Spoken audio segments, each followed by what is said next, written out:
Good afternoon. This is banknews.com digital managing editor Sam Wilmus.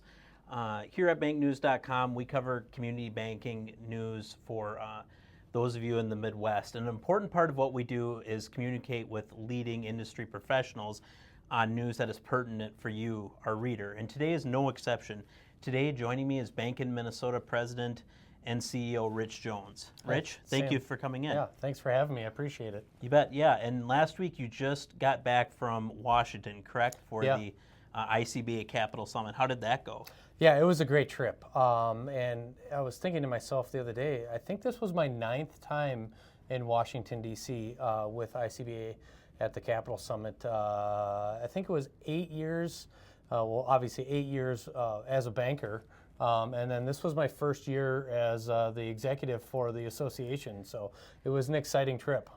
And how was, so leading the association, what were some of the conversations that you had with lawmakers there? You know, really the big thing right now is the stablecoin and digital assets issue and the market structure bill that is currently in the Senate.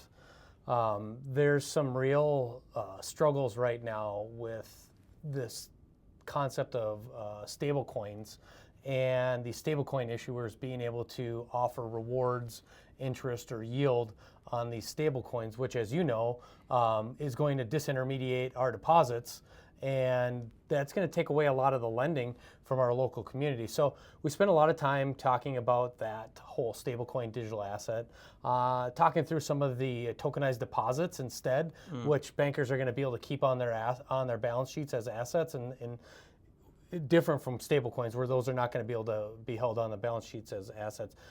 With the tokenized deposits, the banks still be able to lend those out in their local communities, helping to keep communities thriving and strong.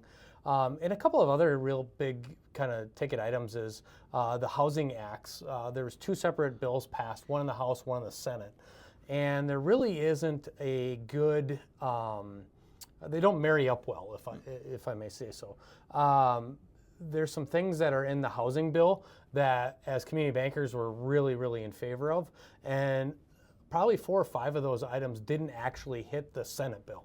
And so we spent quite a bit of time talking to Senator Klobuchar and Senator Smith.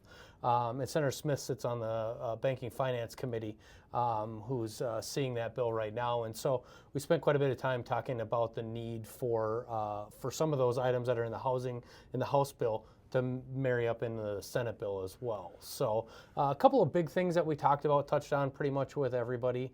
It was a great meeting we actually got to meet with Senator Klobuchar and Senator Smith at the same time, which was a little unique, but it was great to have both of them in the same room together. And regarding stable coins and the Genius Act, what was the feel you got from lawmakers on that? You know, it's interesting. Both Senator Smith and Senator Klobuchar were very much in favor of what we were asking for as community banks. And as a general rule, I think most people in Washington realize that community banks are the lifeblood of Main Street. And without community banks and the local lending that we do, so many Main Streets would fail. And so I think that most of our representatives and the senators realized how important this digital asset market structure bill is to community banks. And so you became president and CEO of BankIn Minnesota last year, correct? Yes, in October. And how has it gone since then? What have you been able to accomplish here at the state level and at the federal level? You know, it's I'll start with saying that it's probably been one of the best single experiences that I've had in my 28 years of working. You know, I spent 25 years as a banker, and to be able to advocate on behalf of community banks across the state has been a true honor and a privilege to be able to do that, and something I'm extremely passionate about. And so what I've tried to do in the last 7 months is to really take that experience that I've had, especially as the last 15 years as a community banker, and think about what I wanted and what I needed as a community banker and try to really put that out. And so we've spent a lot of time trying to re-engage our membership, trying to develop programs, whether it be education or events, some e-learning opportunities that we're hearing from our members that they need to help them be successful at their banks. And so really our focus for the last 7 months has been around member engagement. We are actually able to hire, and she just started yesterday, a new member experience officer. That's going to be going out to the banks and finding out what the bankers are really needing. What is it that we can provide to them as an association to help them be successful? And then the one thing that I really have spent more time on the last 3 months than I really expected was advocacy at the legislature. And it's great. It's been tremendous opportunity, but definitely something that I've been spending a lot more time on in the last 3 months than maybe I thought. I'd always been going to D.C., always very heavily involved in the U.S. political system, but I haven't been as involved in the Minnesota political system and the Minnesota legislature as I have been in the last 3 months. And so, we've worked with a great lobbyist firm with Winthrop and Weinstein, and they've been a tremendous asset for us. And so, we've had some really good things going on there as well. But really, the main focus, Sam, is to re-engage our members and to really find those things that are the most valuable to our membership so that we can help to keep them independent and to help Main Streets thrive across the state of Minnesota. And at the state level, is there any legislation that you're eyeing right now that bankers should be aware of? Yeah, so one thing that was started a couple years ago was a bill to help reduce some of the tax burden that community banks in the state of Minnesota pay. And so in 2025, there was a Senate hearing in regard to the bill. And then this year, myself and Jerry Reeder from Granite Bank in Cold Spring were able to testify in front of the House Tax Committee in regards to this bill. And essentially what this bill does is it gives tax relief to community banks for small business and agricultural loans. And really what we're trying to do is trying to level the playing field, if you will, between community banks and credit unions in the state of Minnesota. And so we're really pushing hard on that bill. Not sure that we're going to get any traction this year, but a journey of 1,000 miles, right? And at the federal level, is there any appetite that you sense for eliminating at least the tax-free status of credit unions? There's really been a lot of apprehension at the federal level for that. Fortunately, last year in 2025, the ICBA worked really hard on the ACRES Act. And the ACRES Act, what that does is it provided some tax relief on agricultural loans for community banks in rural communities. And so essentially our bill in the state mirrored that to a certain extent to try to level the playing field. So perhaps instead of always pushing to tax credit unions, it's trying to level that playing field and give the community banks some tax relief. As you know, we are bound by the Community Reinvestment Act, which others are not, and we still give to our communities like nobody else does. And so if we can level the playing field a little bit with some tax relief for our community banks, I think that's a win across the board. And I know we were both in San Diego in March for the community banking conference, and and so cybersecurity and financial fraud, those are two important points of discussion that were discussed there and at every conference I've gone to during my 4.5 years here. Are you seeing any momentum on that from a legislative side? Yeah, so fraud is something both at the state level and at the federal level that's being talked about on a pretty regular basis.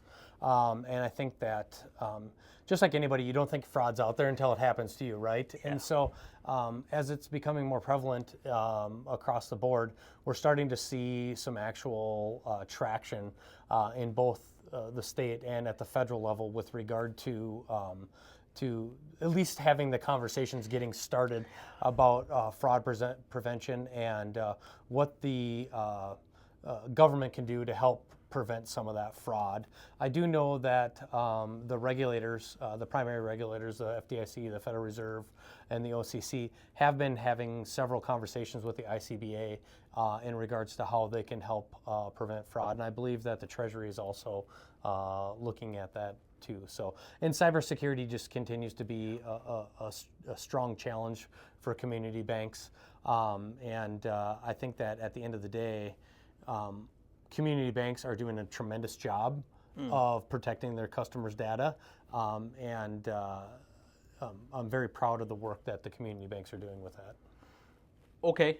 And yeah, do you have any goals over the next 12 months that you're hoping to accomplish? I know you talked about engagement with members here since you joined, but anything over the next 12 months that you're looking to accomplish? Yeah, so as you guys know, AI is very, very big right now. And so we're really working hard towards developing some different e-learning opportunities for our bankers with regard to AI, with some use cases, like actual practical use cases.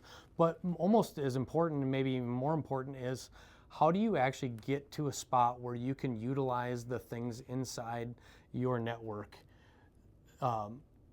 with good data, right? So AI only spits out the information that it can get. And if your data isn't strong, if you've got 7 variations of your loan policy, you know, it's going to pull from all 7 of those. And so really we're working on that. So we have actually a CEO network call coming up on June 24th.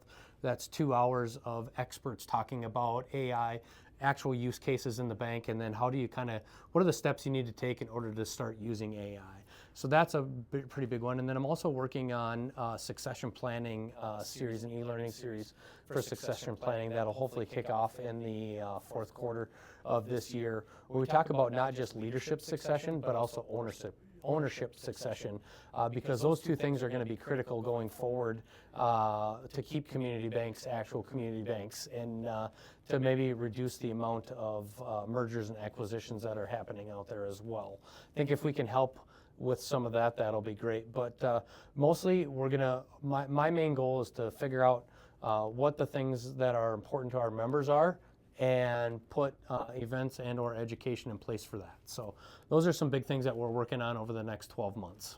And how would you describe the state of community banking here in Minnesota overall, the status of community banking? Yeah, community banking in Minnesota remains strong. And you know, I think that at the end of the day, the community banks in Minnesota are resilient and are able to weather storms. And I think that was made obvious, like when you look at the PPP loans and what those community banks did. And even in those tough times, the community banks were there for their customers. And that really was, in my mind, one of the reasons why community banks are going to continue to thrive for a long time in Minnesota, is because I think the communities realize that the community banks are critical for them, and they'll continue to support them when times are tough. They're there in the good times, but they're also there in the tough times as well. So I think those are a couple of the reasons why community banks are strong in Minnesota right now, and why community banks in Minnesota are going to continue to be strong. Sounds good. All right. Well, Rich, I appreciate you for coming by and talking with us. I feel like this has been a good conversation. Yes, thank you so much, Sam. I appreciate it.